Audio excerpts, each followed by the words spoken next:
Okay, guys, so the first thing I want to go through tonight, I'm going to share my screen.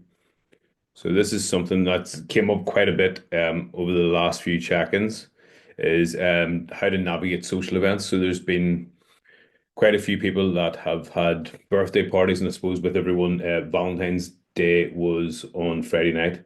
So I'm sure everyone was out with their significant other, whether it was making dinner at home, eating stuff that's off plan, or whether you were going to a restaurant. I know myself, I was at a kid's birthday party at the weekend, and I know a few other people were at kids' parties at the weekend. So how do we navigate through these social events without showing up with a Tupperware container and being really sad in the corner and not completely derailing our diet?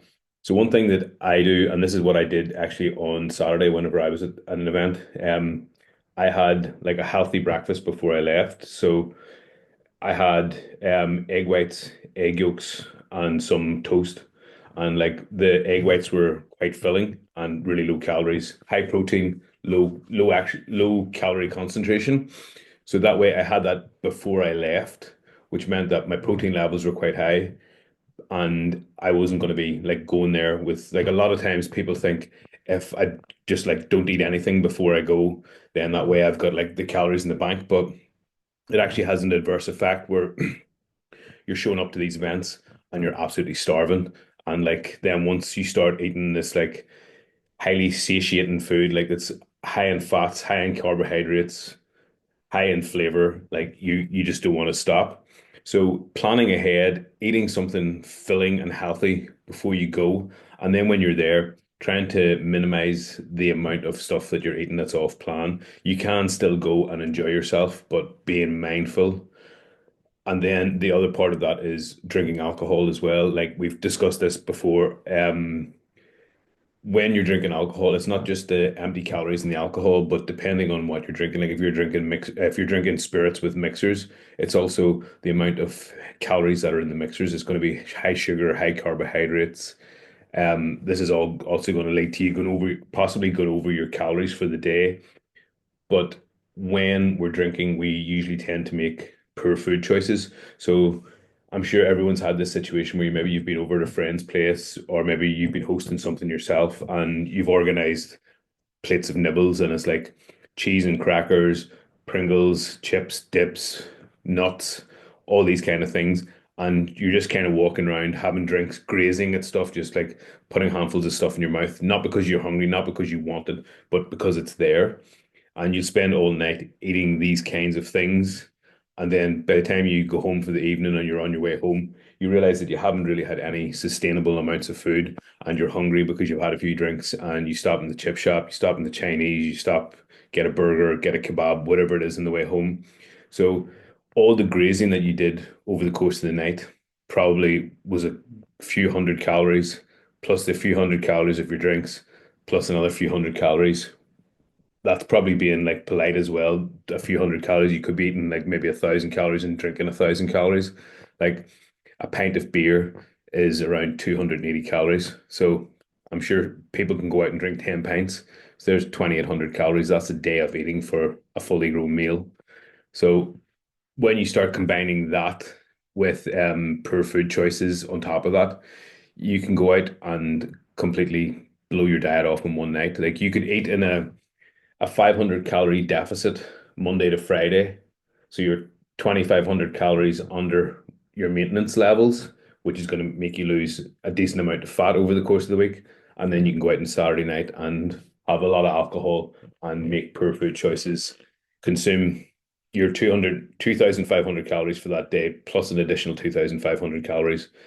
And then on Sunday, you're hungover, you go to McDonald's and get Macca's breakfast, or you go out for breakfast into a cafe or a restaurant, or you make a fry at home, and then you sit around all day watching Netflix because you're too hungover to do anything, and then you end up getting a pizza that night because you can't be hours cooking anything, you haven't been to the shop to buy your groceries, and then that starts on Monday and you've pushed yourself so hard from Monday to Friday, and then you blow it all out in the weekend, and then you're in a net negative.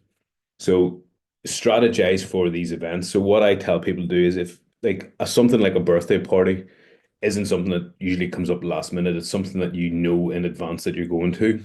So if you know you're going to something on a, say, a Saturday, on the Thursday and the Friday, you can reduce the amount of calories you're having. So keep your protein levels the same, reduce the amount of carbohydrates and fats that you're having because most restaurants that you go to or most like highly satiating party food is going to be higher in calories and fats. That's why they're so tasty. That's why you want more of them. So if you reduce your calories by reducing your carbohydrates and fats on Thursday and Friday, then you will give yourself sort of a little bit of headroom going into that Saturday night that you can enjoy yourself without completely derailing the progress. And then on the Sunday, same thing. Reduce your carbs and fats again a little bit. Monday, reduce your carbs and fats again a little bit. And you should be fine. You should be able to balance it. The worst thing you can do is wake up on like Sunday morning, Monday morning, and be a couple of kilos overweight, and then decide you're just going to starve yourself because then you're going to starve yourself to get back down to the weight that you were, and then you're going to get the cravings, and then it's just like you get into this yo-yo cycle, and you're just like constantly chasing your tail, trying to catch up with the stuff that you've done over the weekend. So that's planning ahead for your social events. Something else then that came up with quite a few different people during their check-in was people feeling like they're not progressing fast enough or they're not seeing results fast enough. So the couple of people that I spoke to about it, one guy has actually his body weight is 76-ish kilos and he dropped 800 grams and he thought he wasn't progressing fast enough. So what I try and tell people then is don't just look at the weight on the scale. Um, as a whole, like he lost 800 grams, which is massive for anyone overweight. Like 800 grams is huge. He's at the very end of a cut. He's only got like a couple of weeks to go, so his calories are quite low. But then you have to look at in relation to the size of the person. So obviously, someone who is 130, 140 kgs, they have a substantial amount of weight to lose. So for them, losing weight is going to be quite easy as in it's going to come off quite fast. But for someone who's 130 kilos, if they lose 300 or 400 grams, it's only like a 0.3% of their body weight. Whereas someone who weighs 76 kilograms, 750 grams is 1% of their total body weight. And he lost 800 grams. So he lost like 1.1, 1.2% of his total body weight. So that is massive. It's not a very sustainable figure. Like if you were trying to lose 1% of your total body weight every week for 10, 12, 14 weeks, whatever your fat loss phase is, you're going to be in a very, very strict calorie deficit. And generally, I don't like putting people in very extreme calorie deficits because what happens is you start to get diet fatigue, you start to get food cravings, you're you know your diet ends on a certain date and you're already in your head planning whenever my diet finishes, I'm going to go out and I'm going to have X, Y, Z. I'm going to buy this, I'm going to buy this, I'm going to have this takeaway, I'm going to go to this restaurant. And you've like already with this plan of attack in your head of what you're going to do when the diet finishes. And then as soon as the diet finishes, you just absolutely go crazy for a few days. Like I am guilty of this myself. Whenever I was powerlifting and I'd be like cutting calories to make weight before competitions, like the week or two before a competition, I'd be pretty much on keto. Like I would be eating very, very minimal amounts of carbohydrates, very small amounts of fat. My diet would consist of basically protein and vegetables and I would be sometimes doing water loading, water cutting, so that way I would hit my weight for competition. But then as soon as the competition finished, like I would compete Saturday morning, Saturday afternoon, Saturday night. It was like going to Tesco's and buying like loads and loads of stuff, and maybe having like 10,000 calories on Saturday night and 10,000 calories on Sunday. And then wake up on a Monday. I would weigh in on a Saturday morning, I'd be 92 kilos, and I would weigh myself on a Monday morning, and I'd be like 95, 96. And that would just be like from just binge eating over the weekend because I pushed myself to be in such a restricted state. And then mentally, I just wanted to go back and eat all around me. So that's one point that if people think that they're not progressing fast enough and they think they need to be in a bigger deficit and they need like a big thing people do is if 500 calorie deficit is good, then 1,000 calorie deficit must be better. but that's not how your body works. Your body is really, really restrictive of how it lets its fat stores go. Your body wants the fat stores because when famine time comes, your body wants to have all these fat cells ready and waiting. It doesn't know like whether you're going to have like a famine, a feast. This is why we start off with the metabolic restoration phase, where we're eating at maintenance for 4 weeks to get your metabolism like functioning properly. Then we start to reduce the calories. So another thing then to discuss is don't obsess over the weight on a scale. Don't get emotional about the weight on the scale. The weight on the scale is just one metric. This is why I try and drill into everyone constantly update your body weight in the app because you've probably seen if you're logging your weight every day, it's up and down constantly. Like an analogy I like to tell people is if you ever look at the stock market, the value in the stock market's constantly going up. But if you scale that out over a year, over 5 years, over 10 years, it's constantly up and down, but it's constantly the value of the stock market's constantly trending upwards. Our weight is going to be the same. It's going to be up and down every day, but we wanted to see it gradually trending downwards. So the weight on the scale, the number on the scale, it's just one metric. This is why I tell everyone use three metrics. So this is why we want to get our progress photos in every week and we want to get our measurements done. So that way we have now 3 points of data to look at. So body weight, visual, and then measurements. Because a lot of the time you guys are waking up every morning, you're looking at yourself in the mirror, you're having a shower, you're looking at yourself after you have a shower. And because you see yourself every day, you don't notice these small visual changes. But if we actually show you photos of what you looked like 6 weeks ago and what you look like now, and you'd be like side by side going, oh shit, yeah, I actually am losing weight, or my clothes feel different. So don't always obsess about the weight in the scale because the weight in the scale measures your total mass.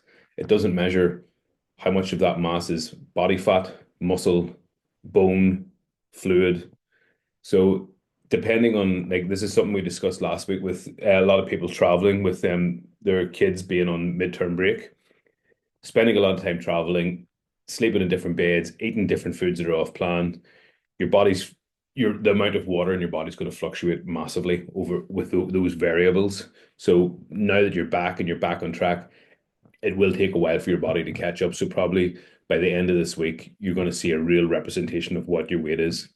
So don't obsess over the number on a scale because if you lose 10 pounds of body fat and you gain 10 pounds of muscle, the number on the scale is going to say the same thing, but the image in the mirror is going to look completely different. So the scale is just one metric. So don't get emotional about it and don't overly focus on it because people have this idea in their head sometimes of um if I get to X number on the scale, I'll be happy.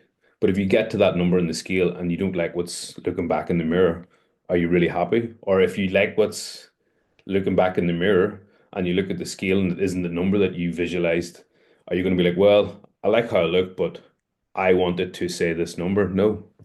So don't obsess about it and use it just as a point of data. Don't get emotional about it. It's data. That's all we look at it as is if it's going down, we know that we're losing something. So that was the second point. Third thing that I wanted to discuss is the difference in training for strength versus training for size or hypertrophy, so muscular growth. So both things are different. So you will, if you're training for specifically for strength, you will gain some size, and if you're training specifically for size, you will gain some strength. But there is a small overlap. But ideally, you want to be focusing on one or the other at the same time. So when you're training for strength, it's not about how big your muscles are, it's about how your brain connects to your muscles. So when your muscle turns on, say this is a cross section of a bicep, there's hundreds of thousands of little muscle fibers in there. When you're trying to lift something, depending on how heavy your body thinks this object is, it's going to turn on a number of these muscle fibers. So your body doesn't turn on all the muscle fibers 5%. it will turn on 5% of the muscle fibers 100%. So when you're training for strength, what you're trying to do is improve the neural connection. So your brain sending a signal to your muscles to say, this is heavy. I need to turn on 10% of the muscles. So 10% of the muscles turn on. As the weights get heavier, as you're warming up, say you're warming up to like a 100 kilo squat, you don't just go in, put 100 kilos in the bar and start squatting. No, you start off with the empty bar for a few reps, put two tens on, so 40 kilos for a few reps, 60 for a few reps, 80 for a few reps. Then you get to your working weight. What this process is known as is potentiation. So you're turning your muscle fibers on. So your body is responding and going, hey, this is getting heavier. I need to start flicking on more muscle fibers here. Then that way, whenever you get to your top weight, your body's primed and ready to go. These neural pathways have been ignited and your body is ready to send the signal to the muscles. So if you've ever been in a situation where you've been bench pressing, for example, and you get the bar off your chest and halfway up it gets stuck, and all of a sudden your arms start to shake, and then you finish the lift off. What that shaking is your body realizing that the weight is heavier than first anticipated, and that's your body. That shaking is your body turning on all these fibers. That's why there's something called a stimulus to fatigue ratio. So it's like how much stimulus can you get from training and how fatiguing it is to your body. So the harder the lift is, so like something, the perfect example for this is a deadlift. So you lifting something that is no momentum, it is just a dead weight on the floor for you to lift it up and put it back down again. That takes so much neural thinking, like that takes so much response from your brain to turn on all your muscle fibers to lift that up and put that back down under control. That's why the deadlift is one of the most fatiguing exercises you can do. And I generally don't really program deadlifts off the floor for someone who's training for size. If they're training for strength, yes, it's a great strength builder, but you have to understand that you can't ride two horses with one ass is a great analogy that I like to use with people. If you want to get strong, focus on getting strong for a while. If you want to get big, focus on getting big for a while. So basically going through different cycles over different seasons. So what I suggest people to do is build up your size first. So you're doing for size, you want to be doing between 8 to 12, 10 to 15, 15 to 20 rep ranges, higher volume with slightly lighter weights. So the increased volume is going to increase the size of your muscles. Go through a period where you're trying to build size, and while you're training for size, you want to be optimally eating at maintenance calories or in a very slight calorie surplus. From there, once that new tissue has been built by your body, then you want to try and get that new tissue strong. So what you would do then is if you're doing 4 sets of 12, drop it down to 4 sets of 8, 4 sets of 6, 5 sets of 5, 3 sets of 6, 4 sets of 4, and you gradually drop the number of repetitions down while the weight increases. This is essentially like anyone that's like does like any form of strength training, like say competing in powerlifting. You have an off season where you focus on building size, and then you have your preparation phase where you start to with what's known as peaking, where you're basically dropping the number of reps that you're doing, but increasing the weight. So that way, when you get to a competition, your body's ready to have all these new neural pathways created that when you get in the platform, you can just lift the heaviest amount that you want. So this also applies to changing the composition of your body. So it's quite difficult when you're more experienced and when you're more advanced in lifting, it's very, very difficult to do what's called recomposition, where you lose fat and gain muscle at the same time. Because once you get more advanced, your body doesn't want to do both things at once. When you're quite new to training or you haven't really trained in a proper structure for a long time, you can build fat, but build muscle and lose fat at the same time. But as you get more advanced, it becomes quite difficult. So that's why you're better having seasons. This is why bodybuilders have bulking season and cutting season. So in their off season, bodybuilders will eat in a surplus, trying to increase as much muscle mass as they can. And then when it starts coming to like 3, 4 months from a competition, they go into calorie deficit, where now they're trying to maintain the amount of muscle that they have while stripping the body fat. So essentially, that's what a lot of people are in this program are doing. You're doing a body composition because a lot of you guys haven't probably trained to the level where you're following a very structured training plan for years and years on end and following a structured diet plan for long periods of time.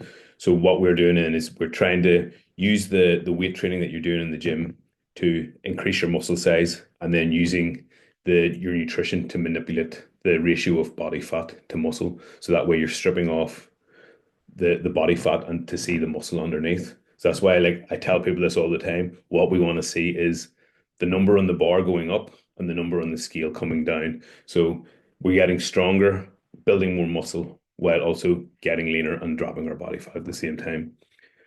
So that's it, guys. Those are the couple of things that came up this week that I wanted to discuss. So anyone's got any questions, fire away.